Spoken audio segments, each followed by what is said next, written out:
Most women are told cramps are just prostaglandins.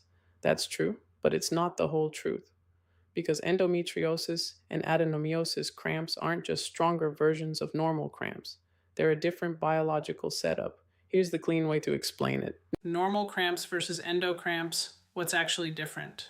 In a typical cycle, the uterus makes prostaglandins right before and during your period, mainly PGE2 and PGF2 alpha. Those chemicals tell the uterine muscle to contract so the lining can detach and exit. That's normal. A little inflammation, a controlled squeeze, then it settles down. In endometriosis and adenomyosis, the same system gets turned into a feedback loop. So instead of normal contractions for normal shedding, you get more prostaglandins, more inflammatory cytokines, more nerve sensitization, more erratic, stronger contractions, and a uterus that can't relax properly. That's why it feels less like period cramps and more like your pelvis is being squeezed in a vice. Mechanism 1, the prostaglandin storm endometriosis is strongly linked with higher COX2 activity, which drives prostaglandin production. COX2 is basically the factory that helps make PGE2 and PGF2 alpha. PGE2 amplifies inflammation and pain signaling. PGF2 alpha is the one that drives hard uterine contractions by increasing intracellular calcium in smooth muscle cells. So if PGF2 alpha is higher, the contraction isn't just stronger. It's more frequent, more spastic, and harder to turn off. Mechanism 2, calcium in, potassium out, the can't relax problem.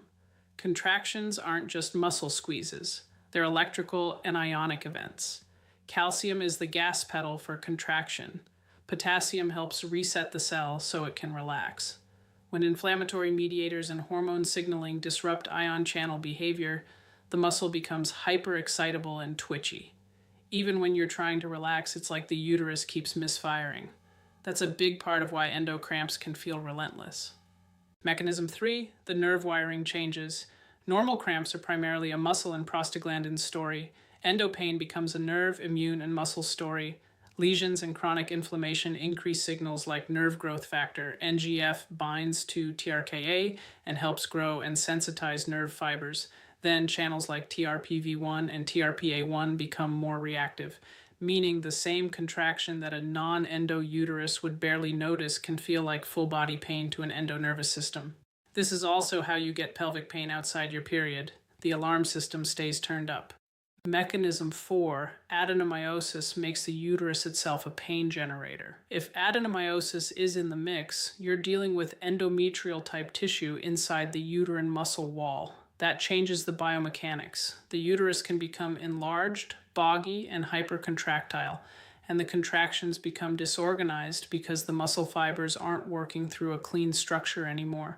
Instead of a coordinated wave, it can become chaotic squeezing. More pain, more pressure, more fatigue.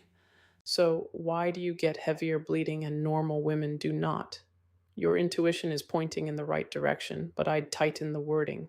It's not only that stronger cramps shed more lining, it's that the same inflammatory and prostaglandin environment that causes severe cramping also destabilizes the endometrium and increases bleeding tendency. Here are the main contributors. First, increased endometrial instability from hormone imbalance and progesterone resistance. Progesterone is supposed to stabilize and mature the lining. In endometriosis and adenomyosis biology, progesterone signaling often acts weaker at the tissue level, so the lining can overproliferate and then break down more chaotically. This is also the reason for increased yeast infections and UTIs.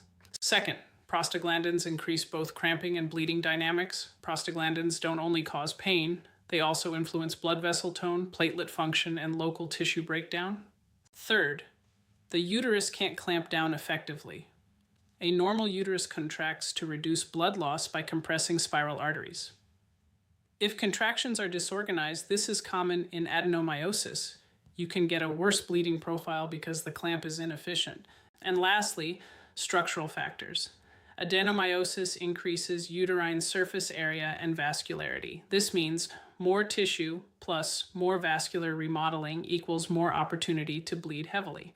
So, yes, violent and erratic uterine activity can contribute to heavier bleeding, but the deeper truth is the same loop that drives severe cramps also drives an unstable lining, abnormal vascular behavior, and impaired uterine shutdown after the shedding starts. Normal cramps are a controlled signal. Endocramps are a loop. Inflammation drives prostaglandins. Prostaglandins drive contraction. Contraction plus inflammation drives nerve sensitization. Nerve sensitization makes every contraction feel bigger, and the cycle keeps amplifying. And heavy bleeding happens because that same loop destabilizes the lining and disrupts the uterus's ability to regulate bleeding.